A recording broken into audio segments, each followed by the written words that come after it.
Haleluya. Haleluya. Puji Tuhan. Puji Tuhan. Haleluya. Sungguh luar biasa penyertaan Tuhan di setiap kehidupan kami. Maaf jika kami seringkali ada keterlambatan saat mulai dari jadwal kami yang sudah kami tentukan. Tapi kami percaya itu tidak akan mengurangi keinginan saudara untuk bersama kami saat ini. Untuk lebih dekat lagi. Untuk terus membangun hubungan dengan Tuhan. Banyak hal, banyak pergumulan dalam setiap kehidupan kita. Saya percaya begitu pun dengan Anda. Tapi percayalah, ketika kita dekat dengan Tuhan, semua akan terasa baik-baik saja. Amin. Haleluya Yesus. Karena Tuhan Yesus pernah berfirman, datanglah kepadaku yang letih lesu dan berbeban berat. Aku akan memberikan kelegaan bagimu. Percayalah, Tuhan tidak akan pernah meninggalkan kita sekalipun. Ketika kita sudah datang di hadirat Tuhan dengan kerendahan hati, dengan kesungguhan hati, di situ Tuhan akan menyertai. Amin. Roh-Mu yang hidup penuhiku Tuhan. Haleluya.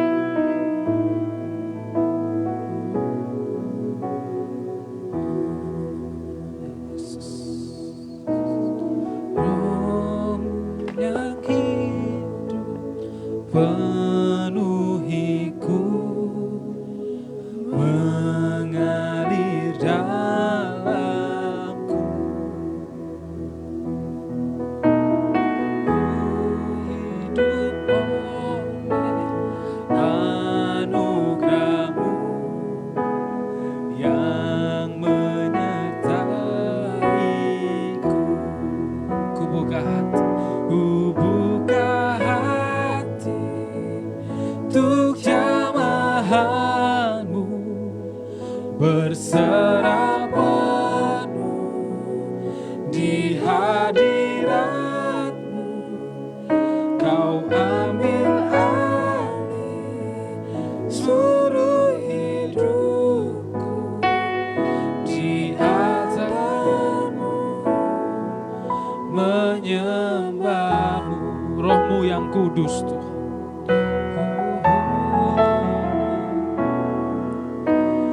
Roh-Mu yang kudus, pulihkanku. Engkaulah damaiku. Ku hidup oleh anugerah-Mu yang menyertaiku. Ku buka hatiku Tuhan, untuk jamahan-Mu, berserah penuh di hadirat-Mu. Kau ambil alih seluruh hidupku, di atas-Mu menyembah-Mu. Ku buka hatiku untuk jamahan-Mu, berserah penuh di hadirat-Mu. Kau ambil alih seluruh hidupku, di atas-Mu menyembah-Mu. Di atas-Mu, di atas-Mu menyembah-Mu. Di altar-Mu Tuhan, di atas-Mu menyembah-Mu. Mari sembah Dia. Berikan kesempatan sebentar saja. Kita siapkan hati kita agar saat nanti kita mendengarkan renungannya benar-benar menjamah setiap hati. Oh Yesus, Kau bisa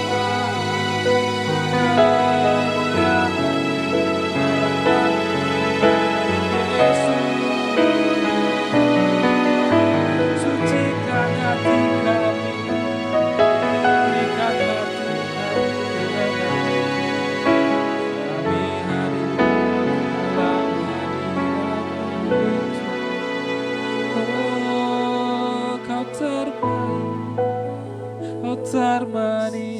Kau layak untuk disembah. Yesus, Yesus, oh Yesus. Terima kasih Tuhan, terima kasih Tuhan. Mari buka hati kita, katakan ku buka hati. Ku buka hati untuk jamahanmu, berserah penuh di hadiratmu. Kau ambil alih Tuhan, ambil alih seluruh hidupku di altarmu, menyembahmu. Ku buka hati, buka hati untuk jamahanmu, berserah penuh di hadiratmu. Kau ambil alih, oh seluruh hidupku di altarmu,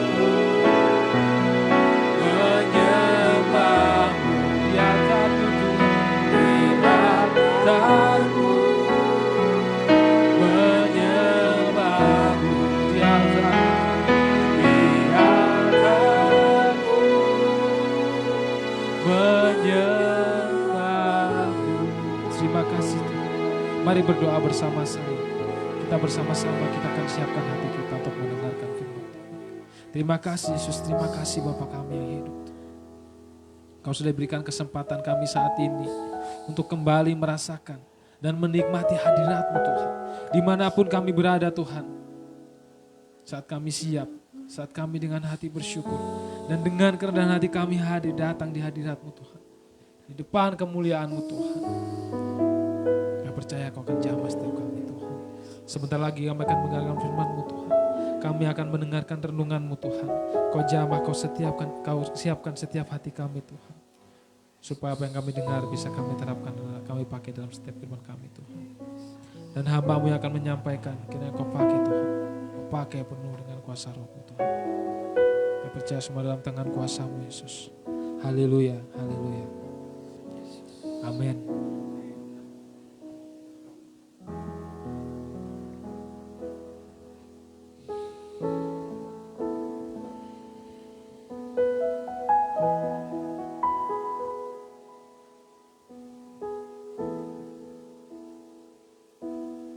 Pak Dodi.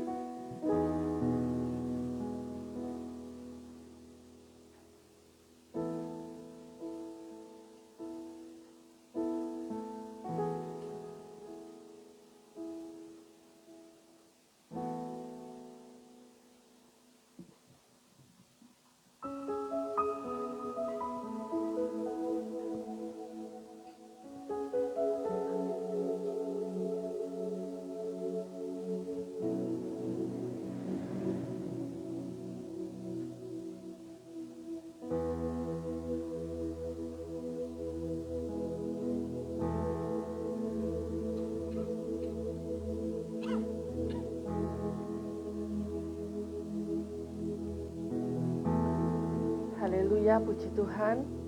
Selamat petang saudara, kembali kita bertemu dalam renungan streaming dari GPDI Ebenezer Suwaru pada malam hari ini. Saya yakin kita semua tetap dalam kasih karunia Tuhan. Kalau pada petang hari ini kita kembali dapat bersama-sama menikmati berkat-berkat rohani yang sudah Tuhan sediakan buat kita semua. Saya yakin dan percaya bahwa kita semua sudah siap untuk menerima berkat yang daripada Tuhan. Mohon maaf atas keterlambatan hari ini karena ada beberapa peralatan yang baru yang kita pakai, jadi kami harus mempersiapkan yang lebih lagi. Sebetulnya sudah mempersiapkan lebih awal tadi, tapi ternyata masih harus ada persiapan-persiapan yang kami lakukan supaya eh,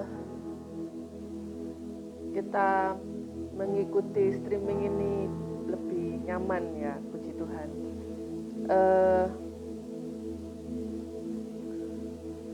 Pada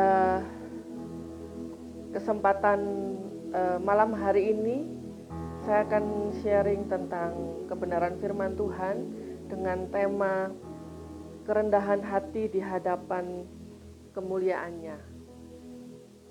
Kalau kembali saya flashback di beberapa Jumat ini, saudara, kita sudah mendapatkan firman Tuhan, membahas tentang mengenal Tuhan, bukan hanya tahu tapi mengenal, lalu dekat dengan Tuhan, lalu selanjutnya bergaul dengan Tuhan, lalu selanjutnya diperbaharui dari hari ke hari. Nah,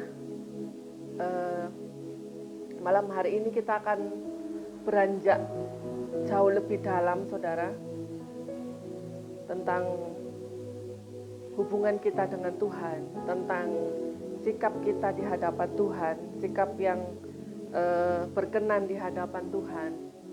Saya tentunya juga berdoa, bertanya sama Tuhan, selanjutnya ini apa Tuhan? Tapi Jumat yang lalu sebetulnya saya sudah rindu membawakan tentang tema ini, saudara. Tetapi saat hari itu hati saya diberikan damai sejahtera oleh Tuhan untuk membawakan tentang diperbaharui dari hari ke hari. Jadi tema ini ngantri, saudara. Jadi tema ini baru bisa disampaikan Jumat ini. Kiranya kita semua menerima dengan sukacita, dan ternyata saya baru tahu kenapa belum saatnya minggu lalu, karena sepanjang minggu ini Tuhan tambahkan hal-hal yang baru tentang tema hari ini. Jadi poin-poin yang sudah saya buat Jumat lalu ada tambahan-tambahan yang luar biasa dari Tuhan. Jadi versinya lebih lengkap. Jadi sudah saatnya untuk disampaikan pada hari ini. Kita semua pasti akan menikmati berkat dari Tuhan, seperti halnya saya menikmati berkat dari Tuhan melalui kupasan firman tentang tema ini, saudara. Kita akan buka di dalam Yakobus 4 ayat yang ke-6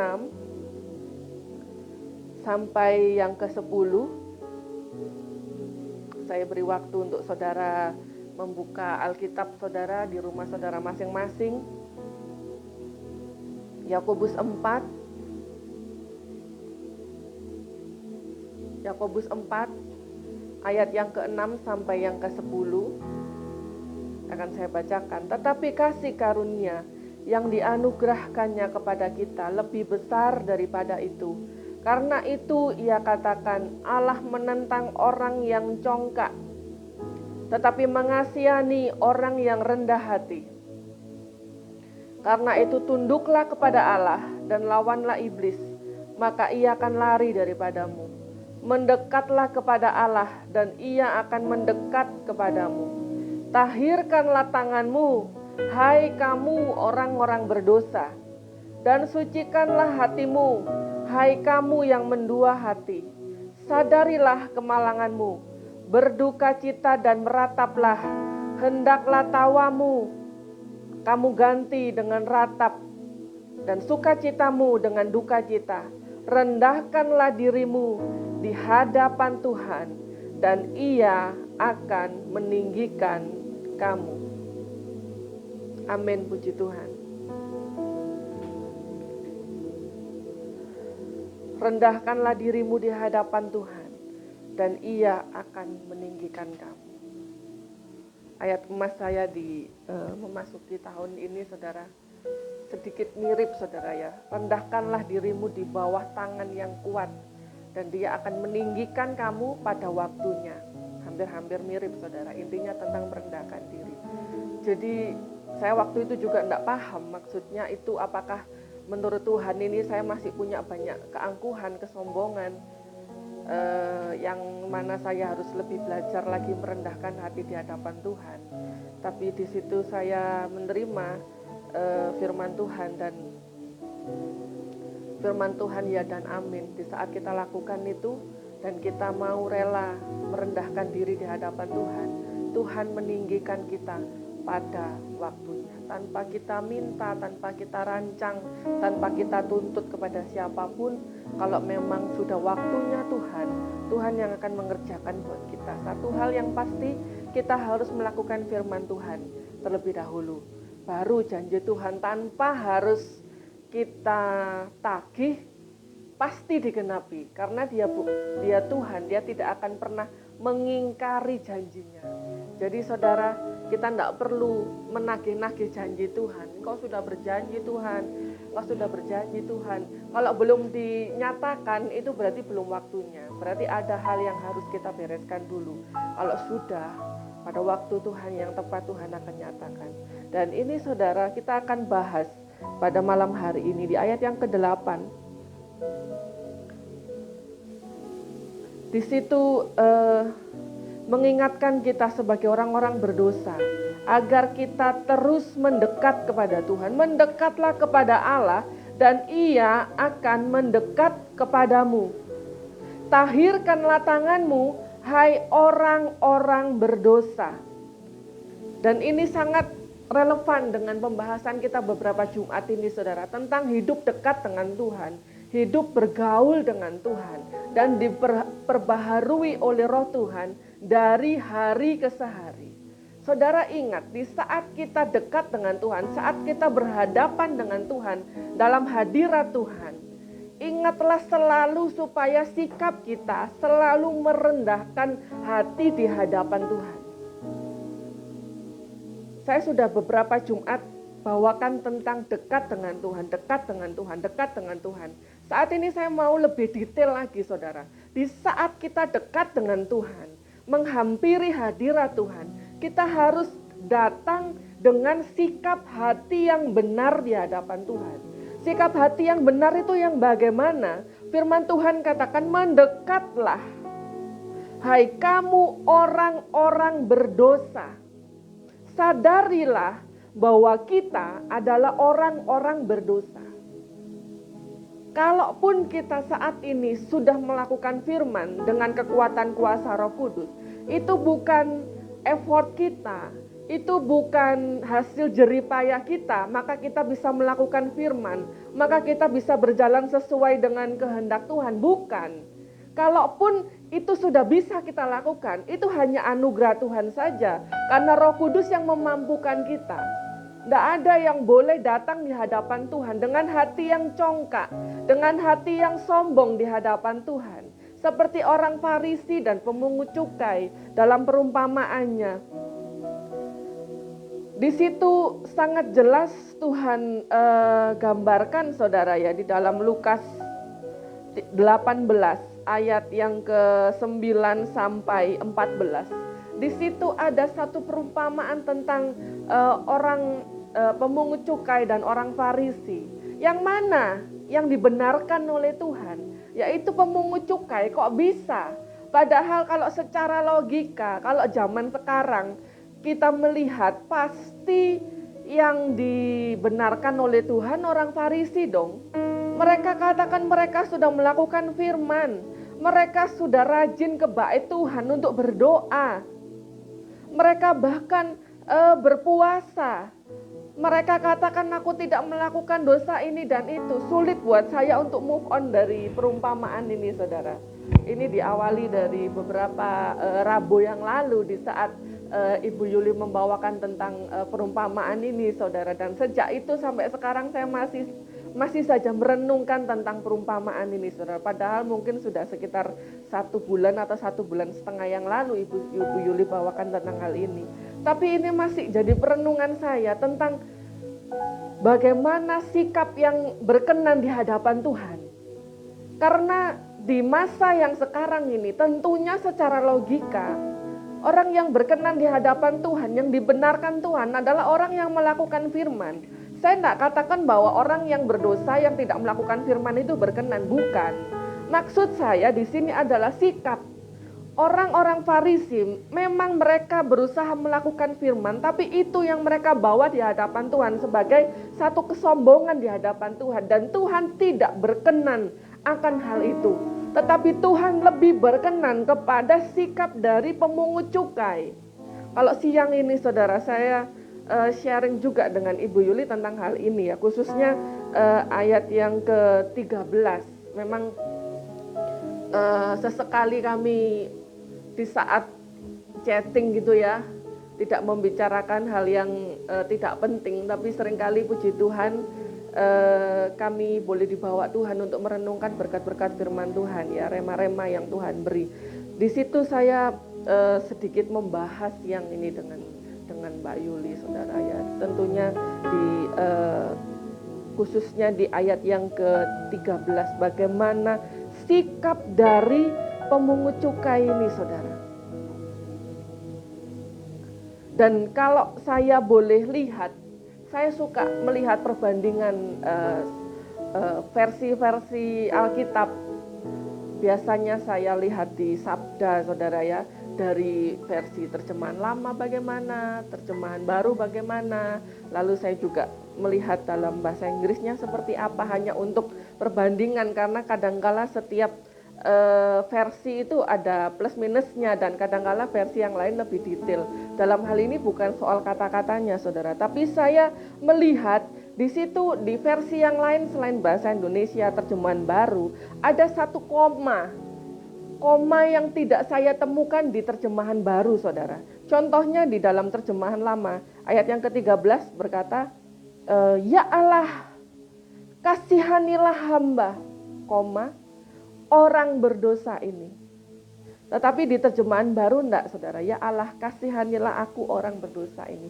Tidak ada koma di situ, cuman ada satu koma. Tapi terjemahan lain ada 2 koma. Kenapa koma aja kok penting saudara? Ya pasti penting karena itu ada, kalau kita renungkan itu kita akan dapatkan satu hal yang luar biasa saudara. Jadi di sini sikap dari orang Farisi itu adalah orang pemungut cukai itu saudara, dia katakan, tetapi orang pemungut cukai itu berdiri dari jauh, tiada berani ia menengadah ke langit, melainkan menepuk dadanya saja. Ini dari terjemahan lama ya. Serta berkata, ya Allah kasihanilah hamba, orang berdosa ini. Dan tidak kebetulan saudara, siang ini saya mendengarkan firman Tuhan dari seorang hamba Tuhan yang sangat terkenal saudara. Ternyata juga membahas tentang perikop ini saudara. Puji Tuhan, nggak kebetulan saudara ya. Di saat hari-hari ini saya merenungkan tentang ini, ketambahan saya mendengarkan firman Tuhan yang luar biasa. Hamba Tuhan ini katakan bahwa di saat pemungut cukai ini mengatakan hal ini, itu ada seperti kalimat yang terbata-bata begitu saudara ya. Jadi semacam dia berkata-kata sambil terisak-isak, sambil menangis di hadapan Tuhan. Dengan penuh perasaan tidak layak di hadapan Tuhan. Dengan penuh kesadaran bahwa dia adalah orang yang sangat berdosa di hadapan Tuhan. Tetapi orang yang sangat berdosa ini diterima untuk hadir di hadapan Tuhan. Di hadapan bait Allah. Meskipun dia begitu berdosa, tetapi dia memberanikan diri untuk datang di hadapan Tuhan. Tuhan, ini aku, orang berdosa, kasihanilah aku. Hati yang hancur, hati yang merasa tidak layak, tidak pantas di hadapan Tuhan. Tapi secara mengejutkan, respon dari Tuhan itu di luar dari apa yang kita bayangkan sebagai manusia. Mungkin sebagai manusia, kita melihat lapor orang berdosa itu kok datang ke rumah Tuhan. Seperti sikapnya orang Farisi. Tetapi tidak dengan Tuhan saudara. Tuhan melihat hati yang hancur, hati yang penuh penyesalan, hati yang penuh kesadaran bahwa dia adalah orang berdosa. Kalau kita mengingat seberapa besar dosa kita di hadapan Tuhan, dan saat ini ada Tuhan yang ada di hadapan kita dengan segala kemuliaannya, dengan segala kekudusannya, di atas tahtanya yang kudus, dan kita orang yang berdosa ini berlutut di bawah kakinya dengan segala dosa yang pernah kita perbuat di hadapan Tuhan. Mampukah kita menghadap Tuhan?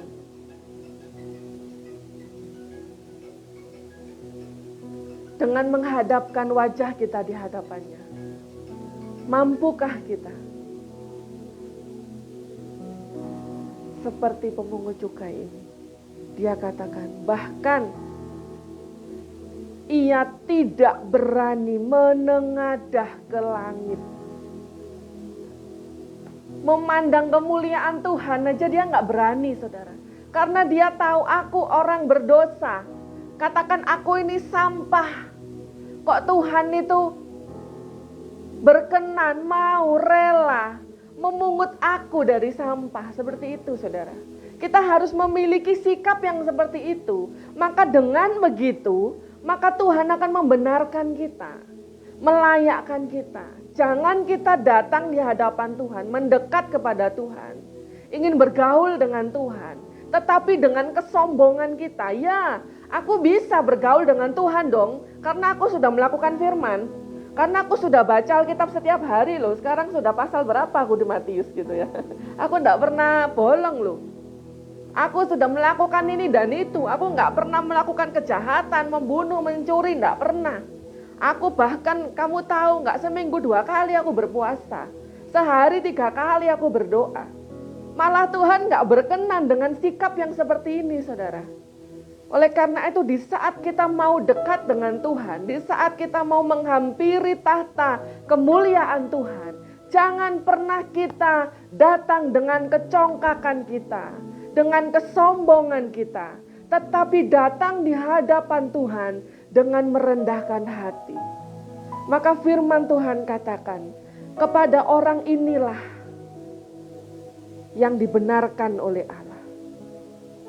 Orang yang seperti inilah akan pulang ke rumahnya dengan dibenarkan oleh Allah. Barang siapa meninggikan diri, ia akan direndahkan. Dan barang siapa merendahkan diri, ia akan ditinggikan. Kalau kita mau menjadi umat yang ditinggikan oleh Tuhan, mari selalu bawa hati yang rendah di hadapan Tuhan. Maka Tuhan yang akan meninggikan kita. Datanglah di hadapan Tuhan dengan betul-betul menyadari segala dosa, pelanggaran kita di hadapan Tuhan. Seperti halnya yang sudah kita baca tadi di Yakobus 4 ayat yang ke-6 sampai 10 tadi, saudara. Allah menentang orang yang congkak tetapi mengasihi orang yang rendah hati. Tunduklah kepada Allah, lawanlah iblis. Mendekatlah kepada Allah, tahirkanlah tanganmu, hai orang-orang berdosa. Kita harus tahu diri, saudara. Di saat kita berhadapan dengan Tuhan, kita harus tahu diri bahwa kita ini siapa. Kalau Tuhan menjadikan kita umat yang kudus, itu adalah hanya oleh karena anugerah Tuhan yang besar, melalui darahnya yang tercurah di atas kayu salib, yang membasuh setiap dosa kita. Jadi setiap kali kita datang di hadapan Tuhan, bawa kerendahan hatimu. Kalau aku layak, itu karena darah Yesus yang sudah menyucikan hidupku. Kalau aku bisa berbuat benar, kalau aku bisa melakukan firman, itu karena Roh Kudus yang bekerja di dalam hidupku. Jangan juga kita mau diperdaya oleh iblis. Kamu berdosa, kamu tidak layak. Jangan juga seperti itu, saudara. Kita cukup sadar saja siapa kita. Tapi tidak lagi kita dijajah oleh argumen-argumen dari iblis. Satu kali saja perlunya justification atau pembenaran dari Tuhan. Di saat kita mengaku bahwa Yesus adalah Tuhan, maka darah Yesus itu membasuh dosa kita. Kita dibenarkan oleh Tuhan. Satu kali saja cukup, saudara. sudah setelah itu kalau kita menerima tuduhan-tuduhan dari iblis harus kita tengking, harus kita putuskan saat itu juga. Tidak, aku sudah dibenarkan oleh Tuhan. Dan selanjutnya sanctification. Kita harus selalu disucikan oleh Tuhan. Kita memasuki satu proses yang baru, setiap hari dibaharui roh kita dari hari ke hari. Dengan tujuan yang utama, hidup kita semakin hari semakin serupa dengan Kristus. Itu saudara. Tetapi meskipun kita sudah dibenarkan oleh darah Yesus, selalu milikilah hati yang rendah di hadapan Tuhan. Kalau kita benar, itu karena darah Yesus. Kalau kita bisa melakukan firman, itu karena pekerjaan Roh Kudus. Sudah itu saudara. Tidak ada hal apapun yang bisa kita megahkan di hadapan Tuhan. Tidak ada. Semua hanya oleh karena kasih karunia Tuhan. Karena kebaikan Tuhan. Karena pengorbanan Tuhan. Maka kita layak di hadapan Tuhan. Maka Tuhan layak untuk, kita dilayakkan untuk diproses Tuhan. Dari hari ke hari. Itu firman yang sudah kita pelajari Jumat yang lalu, saudara. Kita akan lanjut lagi, saudara, dalam pembahasan pada malam hari ini, saudara.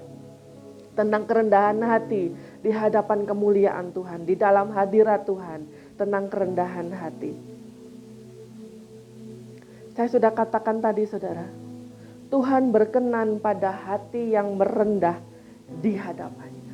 Tuhan berkenan pada hati yang merendah di hadapannya. Jadi saudara, ini tuh sudah porsinya kita sekarang untuk ngurusi hal-hal yang berkaitan tentang kekekalan, saudara. Tentang kehidupan sorgawi, saudara. Tentang kedekatan dengan Tuhan. Tentang hubungan dengan Tuhan. Tentang hidup yang berdampak, saudara. Makanya saya mengucap syukur meskipun kami tidak janjian, saya, Mas Dodi, Ibu Yuli, tidak pernah janjian kita mau tema apa, kita bebas aja. Saya nggak pernah ngasih tema Senin harus ini, Rebo harus ini, nggak pernah, saudara. Tuhan sendiri saya yakin yang akan menuntun. Tapi saya sangat mengucap syukur bahwa melalui sarana ini, melalui pelayanan mimbar-mimbar yang disiarkan dari GPDI Ebenezer Suwaru, kami tidak menitik beratkan pada hal-hal yang berkaitan dengan dunia. Kalau tadi ya, saya sekilas ya saudara ya, tadi atau kapan ya, Jo kamu bilang kita mau nyanyi apa namanya? Perkara itu apa? Bila hati terasa berat ya, oh ya. Bila hati terasa berat. Saya nggak bilang itu lagu nggak bagus, saudara. Itu lagu bagus. Penulisnya pasti kan sudah melewati satu pergumulan sampai dapetin lagu itu. Tapi saya katakan sama Jo bahwa kita mainnya sudah nggak di situ lagi. Anak-anak Tuhan yang sudah mengiring Tuhan sekian lama, kita tidak bermain lagi dengan hal-hal jasmani, saudara. Bukan karena kita nggak butuh uang, kita sudah terlepas dari masalah, perkara-perkara dunia, enggak, saudara. Tapi kalau kita ini sudah dekat sama Tuhan, hal-hal semacam itu bukan menjadi masalah lagi buat kita, amin. Kita enggak mencari Tuhan supaya Tuhan itu menolong perkara kita. Kita tidak mencari Tuhan supaya Tuhan mencukupkan kebutuhan pokok kita. Kita tidak mencari Tuhan karena kita butuh mujizat. Tetapi kita mencari Tuhan karena kita butuh Tuhan. Memang di saat kita percaya kepada Yesus, kita akan mendapatkan sorga. Tapi kita percaya Yesus bukan untuk sorga. Kita percaya Yesus bukan untuk sorga. Coba saudara telaah dari kalimat saya ini. Kita percaya Yesus bukan untuk sorga. Kita percaya Yesus karena apa? Di sorga ada Yesus. Maka kita rindu masuk sorga. Karena di sana ada Yesus. Pribadi Yesus itu yang terutama. Pribadi Yesus, kedekatan dengan Tuhan Yesus. Persekutuan dengan Tuhan Yesus. Itu yang terutama. Karena ada Tuhan Yesus di sorga, maka kita harus masuk sorga. Karena selama-lamanya di bumi, di surga, kesukaan kita yang terutama adalah menyembah Tuhan. Hadirat Tuhan. Itu adalah kebutuhan terutama kita. Kalau kita belum sampai di tahap itu, ya kesitulah saudara, saudara. Ya, kalau kita cuman mencari pertolongan, mujizat, katakan apa saudara? Iblis itu bisa bikin mujizat, bener nggak? Benar. Iya nggak? Sakit langsung sembuh. Mati bisa hidup, bisa nggak iblis ya? Bisa ya? Dari mana cuy? Ada ya? Orang punya masalah, umpamanya apa gitu ya, bisnisnya supaya lancar, datang ke, ya semua itu kan iblis ya, cuman pakai antek-antek macam-macam. Bisa kaya, bisa bikin mujizat saudara. Kalau saudara ke gereja cuman untuk butuh mujizat, cuman untuk butuh kesembuhan, cuman butuh untuk kebutuhan, cuman untuk butuh kekayaan, nggak perlu ke gereja itu lo bisa, ya nggak? Iblis bisa sediakan itu semua, bahkan jalannya lebih mudah. Nggak perlu lewat jalan yang sempit seperti mengikut Tuhan. Tapi bukan di situ lagi area kita, amin. Bukan di situ lagi area kita. Area kita ini sudah dalam tahap hubungan dengan Tuhan, dengan pencipta kita. Dan firman Tuhan katakan, bukannya kalau kita nggak mementingkan itu terus kita nggak dapatkan itu. Inilah luar biasanya firman Tuhan saudara. Kalau kita menomorsatukan Tuhan, memprioritaskan Tuhan, maka yang lain akan ditambahkan. Amin. Itu yang akan mengejar kita. Bukan kita yang mengejar itu semua. Karena kita sudah mengejar wajah Tuhan. Dan di saat Tuhan ini senang sama kita, apa yang Tuhan gak bisa kasih buat kita. Kalau memang belum dikasih, berarti menurut Tuhan, belum waktunya kita dikasih itu. Itu gak membawa kebaikan buat kita. Tapi kalau Tuhan tahu itu membawa kebaikan, Tuhan pasti lengkapi kita dengan segala yang baik. Yang daripada Tuhan. Asalkan hidup kita berkenan di hadapan Tuhan. Kita akan melihat saudara. Di dalam Yesaya 6 ayat yang ke-1 sampai yang ke-5, kita akan melihat di sini saudara. Apabila Tuhan berkenan kepada seseorang yang merendahkan hatinya di hadapan Tuhan, maka perkara-perkara dahsyat akan terjadi.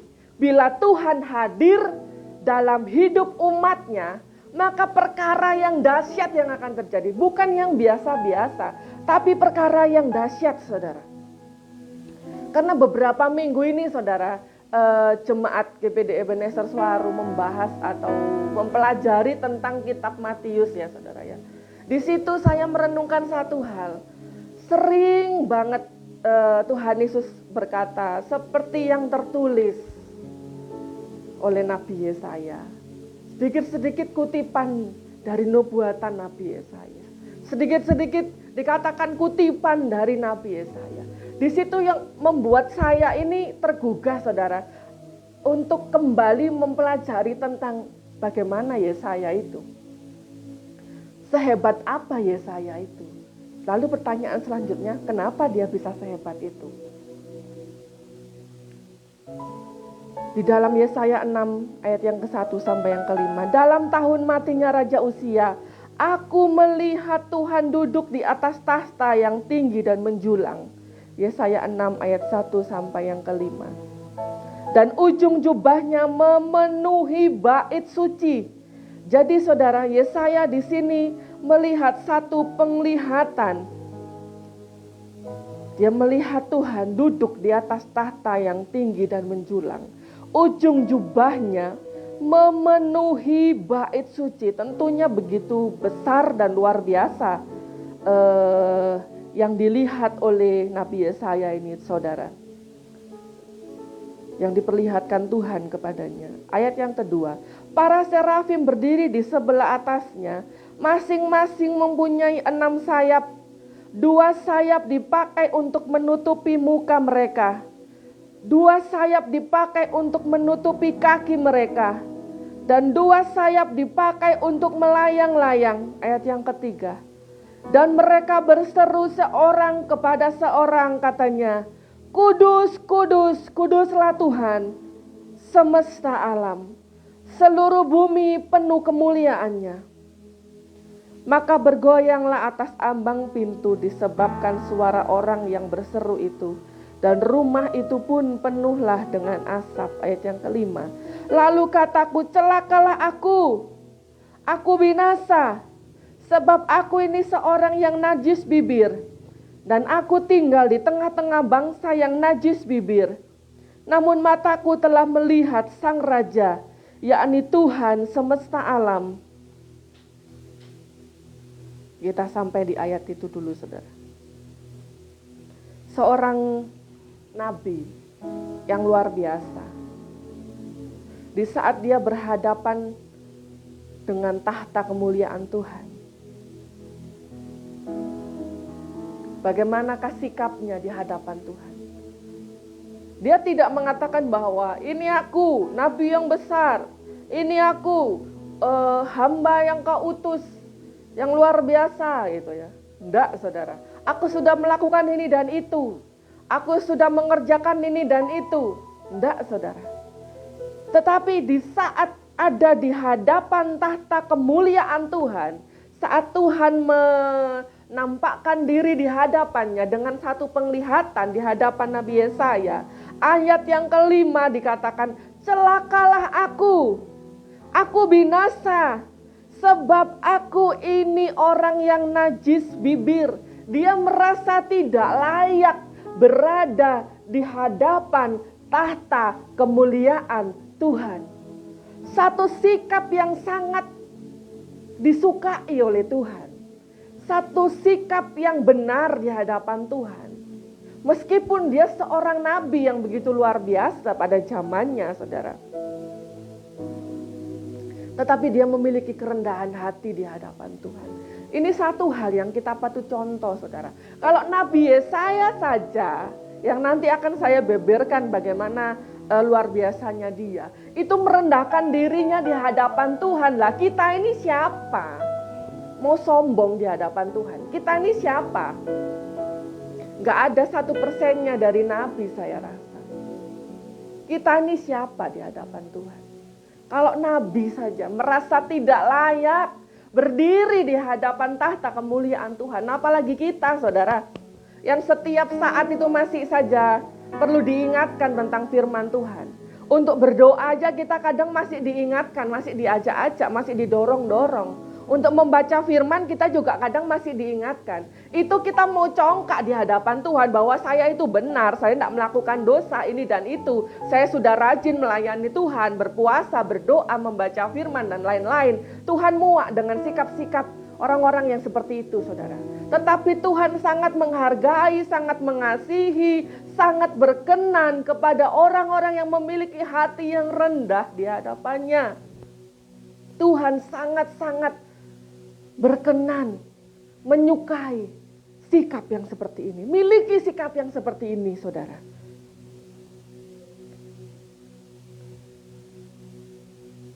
Akhirnya sikap itulah yang membawa sikap Tuhan, respon Tuhan untuk membenarkan dia, saudara. Lihat ayat yang ke-6 dikatakan, tetapi seorang daripada serafim itu, dia katakan tadi kan aku najis bibir gitu, saudara ya. Lalu ayat yang ke-6 ini respon dari Tuhan. Tapi seorang daripada serafim itu terbang mendapatkan aku, di tangannya ada bara yang diambilnya dengan sepit dari atas mezbah. Ia menyentuhkannya kepada mulutku serta berkata, lihat, ini telah menyentuh bibirmu, maka kesalahanmu telah dihapus dan dosamu telah diampuni. Di saat kita merendahkan diri di hadapan Tuhan, mengakui dosa kita, ini aku Tuhan, aku yang seringkali sulit untuk mengampuni, aku yang seringkali sulit tetap mengasihi di saat aku dikasihi, sulit untuk tidak membalas, sulit untuk tidak memperjuangkan hakku di saat aku difitnah, gitu mungkin saudara ya. Sulit untuk tidak iri, tidak congkak, sulit untuk memaafkan, masih menyimpan kesalahan orang lain, mungkin kesalahan dari orang tua kita yang mungkin sudah terjadi berpuluh tahun yang lalu, mungkin dari saudara kita, mungkin dari saudara kita seiman, mungkin dari siapapun saudara. Mungkin kita tidak lakukan perbuatan dosa dengan perbuatan kita, tapi dari hati kita, dari pikiran kita. Di saat kita datang di hadapan Tuhan mengakui itu semua, bahwa kita adalah orang-orang berdosa. Ini yang dilakukan Tuhan. Tuhan mentahirkannya. Tuhan membenarkannya. Dan di sini di ayat yang ke-6 dikatakan,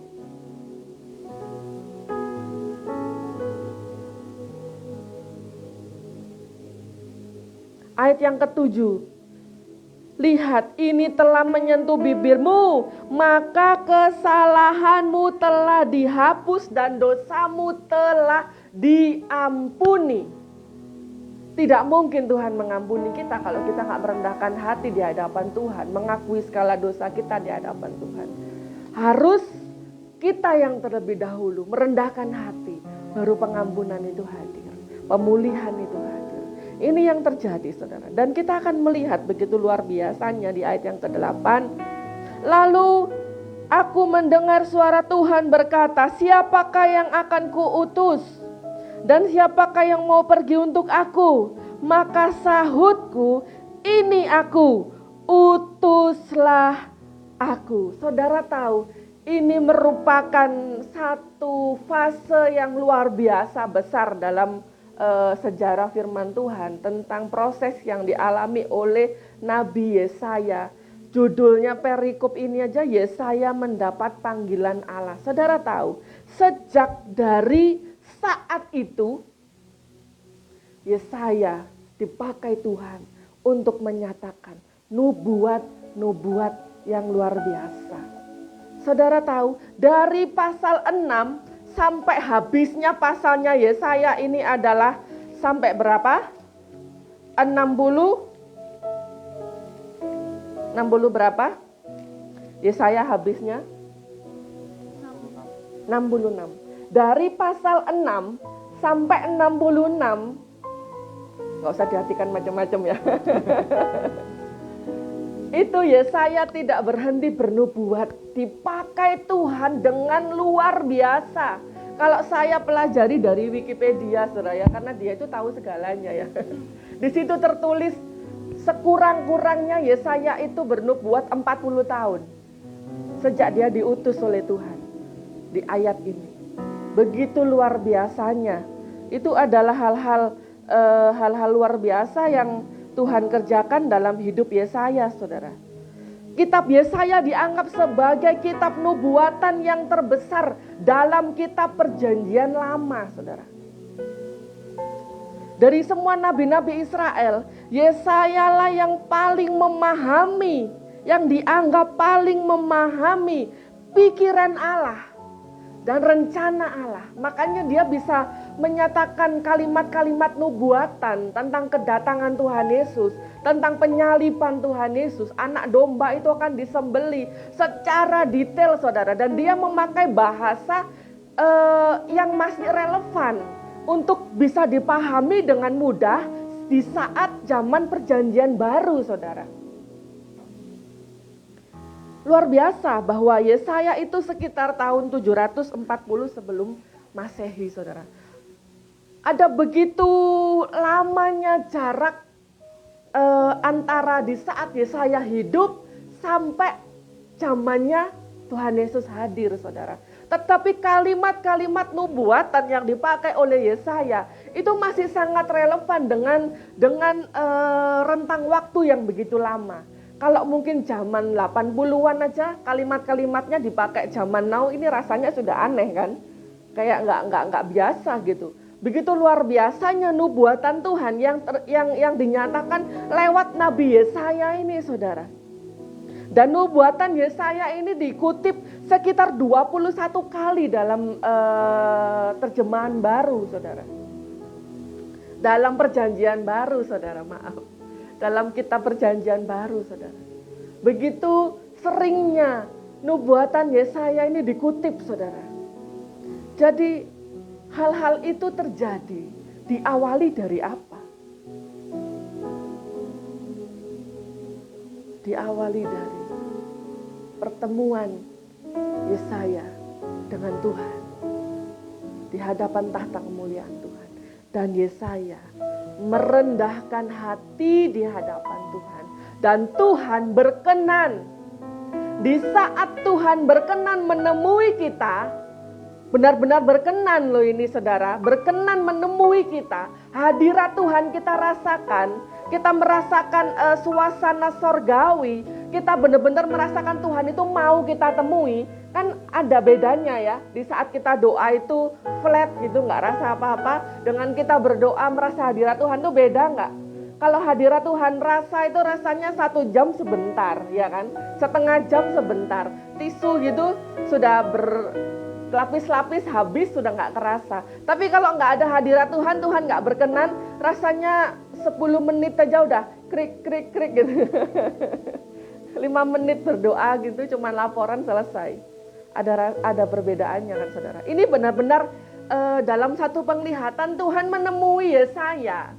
Karena dia berkenan di hadapan Tuhan. Kenapa dia berkenan? Karena dia merendahkan hati di hadapan Tuhan. Menyadari, mengakui segala dosa pelanggarannya. Dan saudara lihat, saya tadi juga sudah katakan, di saat Tuhan berkenan menemui umatnya, maka perkara yang besar pasti akan terjadi. Dan itu terjadi dalam hidup Yesaya. Tuhan pakai dia luar biasa.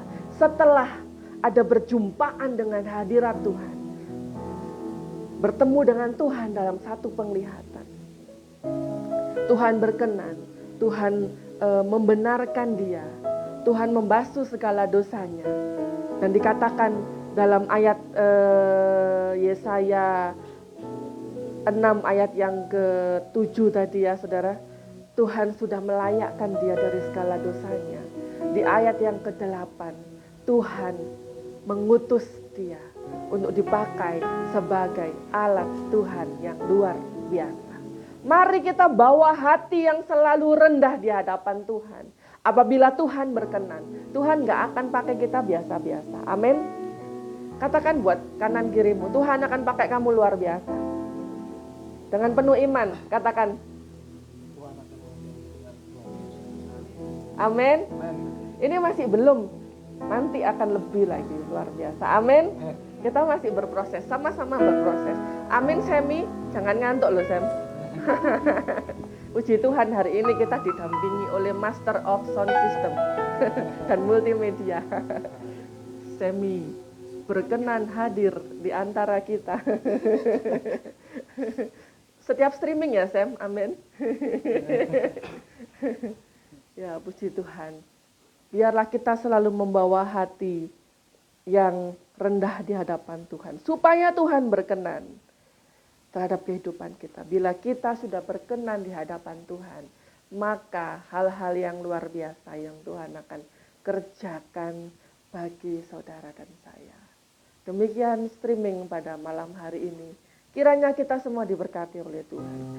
Bawa hati yang layak di hadapan Tuhan. Pastikan sikap hati kita berkenan di hadapan Tuhan. Jangan kita datang di hadapan Tuhan dengan kesombongan, dengan kecongkakan, dengan merasa diri hidup benar di hadapan Tuhan. Sudah melakukan apa semua yang Tuhan mau dengan kekuatan kita. Jangan saudara. Kalaupun kita benar itu hanya oleh karena darah Yesus yang tercurah. Hanya oleh karena pengorbanan Tuhan Yesus saja. Bukan sama sekali tidak ada effort kita di situ. Kita cuma tinggal menerima pembenaran dari Tuhan. Dan kalau kita bisa melakukan firman, kalau kita masih berjalan dalam rencana Tuhan, itu semua semata-mata karena roh Tuhan yang baik itu yang memimpin kita. Karena gembala kita yang baik itu yang menuntun kita. Bukan karena kemampuan kita, kekuatan kita. Oleh karena itu, selalu mendekat dengan Tuhan dengan sikap hati yang benar. Dengan sikap hati yang selalu rendah di hadapan Tuhan. maka Tuhan akan berkenan. Di saat Tuhan berkenan kita temui, maka hal-hal yang dahsyat akan Tuhan kerjakan bagi saudara dan saya. Amin, haleluya. Saya selesai berbicara sampai di sini. Kami berdoa kiranya Roh Kudus dan kuasa firman terus bekerja dalam hidup kita masing-masing. Puji Tuhan. Haleluya. Firman dan renungan yang sungguh luar biasa. Kita bisa bersama dengarkan hari ini. Ayat yang membuat saya dan harus saya ingat adalah di Lukas 14 dan ayat 11. Sebab barang siapa yang datang dengan kerendahan hatinya, dia akan ditinggikan. Amin. Dan siapa yang datang dengan kesombongannya, dia akan direndahkan. Yesus, ampuni setiap kami Tuhan. Kami masih dalam manusia Tuhan. Kami masih hidup dalam daging Tuhan. Tanpa rohnya, kita tidak akan bisa melalui segala hal. Amin. Percaya. Ku datang Tuhan dalam hadirat. Mari bersama kita pujikan pujian ini, Yesus.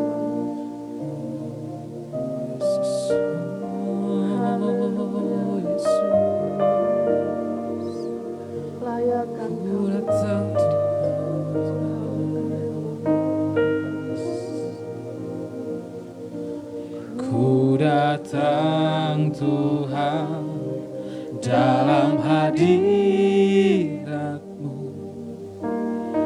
berhiaskan kekudusan. Seluruh surga sujud menyembah-Mu. Ku tersungkur dan berseru, ku datang Tuhan, ku datang Tuhan dalam hadirat-Mu, berhiaskan kekudusan. Seluruh surga sujud menyembah-Mu. Ku tersungkur dan berseru, kudus, kuduslah, kuduslah Tuhan, Allah semesta alam.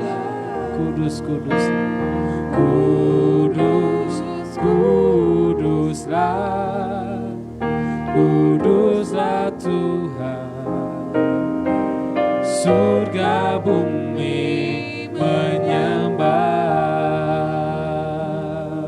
Pujikan dari awal pujian ini bersama-sama dengan sepenuh hati, katakan ku datang Tuhan dalam hadirat-Mu, berhiaskan kekudusan.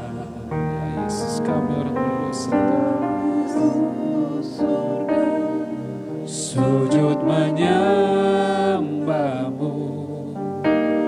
Ku tersungkur dan berseru, kudus, kuduslah, kuduslah Tuhan, Allah semesta alam. Kudus, kuduslah, kudus, kuduslah, kuduslah Tuhan, surga bumi menyembah. Kudus, kuduslah, kudus, kuduslah, kuduslah Tuhan, Allah semesta alam. Kudus, kuduslah, kuduslah Tuhan, surga bumi menyembah.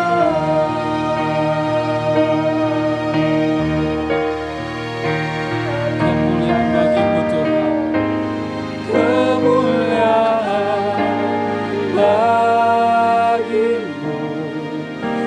tempat maha tinggi. Kau yang termulia, kemuliaan bagimu di tempat maha tinggi. Kemuliaan bagimu, kemuliaan bagimu di tempat maha tinggi. Kemuliaanmu, kemuliaan bagimu di tempat maha tinggi. Di tempat maha tinggi, di tempat maha tinggi, di tempat maha tinggi, di tempat maha tinggi. Ya Yesus, terima kasih.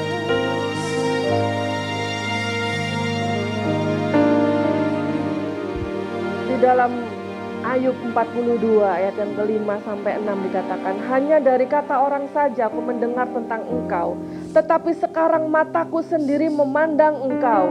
Oleh sebab itu aku mencabut perkataanku, dan dengan menyesal aku duduk dalam debu dan abu. Begitu luar biasanya ujian yang dialami oleh Ayub. Mungkin saat sore hari ini kita juga mengalami hal yang sama.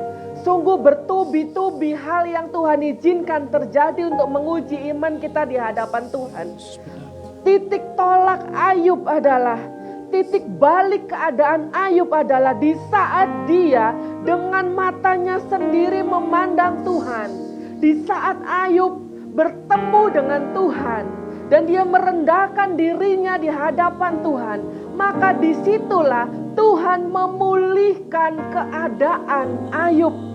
Ayat yang ke-10 katakan, lalu Tuhan memulihkan keadaan Ayub setelah ia meminta doa untuk sahabat-sahabatnya, dan Tuhan memberikan kepada Ayub 2 kali lipat dari segala kepunyaannya yang dahulu. Double portion yang Ayub boleh terima dari Tuhan. Jangan kita hanya fokus di saat kita menghadap Tuhan dengan ujian-ujian yang sedang kita alami. Tuhan bukan tidak tahu, Tuhan sangat-sangat tahu, saudara. Tetapi biarlah kita boleh rindu untuk mendapatkan Tuhan, bertemu dengan Tuhan, dikenan oleh Tuhan, merendahkan hidup kita di hadapan Tuhan. Sehingga dengan begitu, di saat kita sudah bertemu dengan Tuhan, pemulihan pasti terjadi. Tanpa kita minta, tanpa kita berseru kepada Tuhan, pemulihan pasti akan terjadi dalam hidup saudara dan saya. Kami mengucap syukur kepadamu Tuhan, buat berkat firman yang kami terima pada malam hari ini. Engkau kembali mengingatkan kepada kami bagaimana kami harus bersikap di hadapan-Mu Tuhan. Sikap apa yang Engkau sukai Tuhan. Sikap apa yang berkenan di hadapan-Mu Tuhan. Hamba-Mu selesai berbicara, tetapi biarlah kuasa firman dan kuasa Roh-Mu terus bekerja dalam hidup kami. Ampuni kami kalau seringkali kami mengejar Tuhan hanya untuk perkara-perkara jasmani, perkara-perkara yang fana. Segala badai kehidupan kami itu terus yang kami sodorkan kepada Tuhan. Ampuni kami Tuhan. Lebih dari itu semua, biarlah kami selalu mencari Tuhan, karena kami merindukan wajah Tuhan, karena kami merindukan persekutuan yang manis bersama dengan Tuhan. Di saat kami sudah mendapatkan Engkau, maka segala yang Kau punya akan Kau curahkan bagi kami Tuhan. Kekuatan, mujizat, kuasa, itu yang akan menjadi bagian kami Tuhan. Apabila kami sudah mendapatkan Tuhan, sudah memuaskan jiwa kami, roh kami, sudah selalu memperbaharui roh kami di hadapan-Mu Tuhan, maka semua pasti akan Tuhan tambahkan. Bahkan Tuhan double portion, itu yang akan menjadi bagian kami umat-Mu. Di saat hidup kami sudah berkenan di hadapan Tuhan, di saat Tuhan sudah berkenan untuk kami temui. Tanamkanlah di hati kami untuk selalu kami memiliki kerendahan hati di hadapan Tuhan. Kalaupun kami bisa melakukan firman, itu semata-mata karena pekerjaan Roh-Mu Tuhan yang ada dalam hidup kami. Bukan karena effort kami, bukan karena kekuatan kami, bukan Tuhan. Karena daging kami ini lemah Tuhan. Kami hanya ingin melakukan keinginan-keinginan daging saja. Kalau kami bisa menurut Tuhan, itu karena Roh-Mu yang sudah memperbaharui roh kami dari hari ke sehari. Lebih lagi Tuhan, melalui mimbar-mimbar dari GBD Ebenezer Suwaru ini, Tuhan nyatakan isi hati-Mu bagi kami. Kami mau lebih dalam lagi Tuhan, dekat dengan Tuhan, mengenal Tuhan, karib dengan Tuhan, lebih lagi Tuhan. Kami rindu supaya standar hidup kami di hadapan Tuhan itu memenuhi standar kelayakannya Tuhan. Hingga satu saat Tuhan datang, hidup kami ini layak Tuhan. Hidup ini kami ini layak Tuhan. Hidup kami ini layak Tuhan. Karena bukan saja yang berseru Tuhan, Tuhan yang masuk dalam kerajaan-Mu, tetapi mereka yang melakukan kehendak Tuhan. Mereka yang berkenan di hadapan. Terima kasih, terima kasih. Terima kasih Tuhan. Kami terima berkat firman-Mu. Engkau berkati setiap kami yang mengikuti streaming ini dimanapun kami berada Tuhan. Tuhan berkati dengan berkat-berkat rohani yang daripada Tuhan. Tuhan berkati setiap kami yang telah mengambil bagian dalam melayani Tuhan pada malam hari. Tuhan pakai kami lebih dahsyat. Berikan kami kerendahan hati. Segala hormat kemuliaan hanya bagi Tuhan saja. Kami adalah alat-Mu Tuhan. Kami adalah bejana-Mu Tuhan. Kalau kami bisa Tuhan gunakan, itu adalah kehormatan yang besar bagi kami. Segala hormat kemuliaan kami kembalikan hanya untuk sukacita yang besar bagi kami. Kalau Engkau Allah yang luar biasa, itu berkenan memakai kami yang adalah sampah ini Tuhan, yang telah Tuhan pungut, Tuhan bersihkan, dan Tuhan pakai sebagai bejana yang indah. Inilah persembahan kami Tuhan. Segala hormat kemuliaan kami kembalikan hanya bagi nama Tuhan. Dalam nama Tuhan Yesus, kami akhiri streaming pada malam hari ini dengan penuh ucapan syukur. Haleluya, amin. Puji Tuhan, haleluya.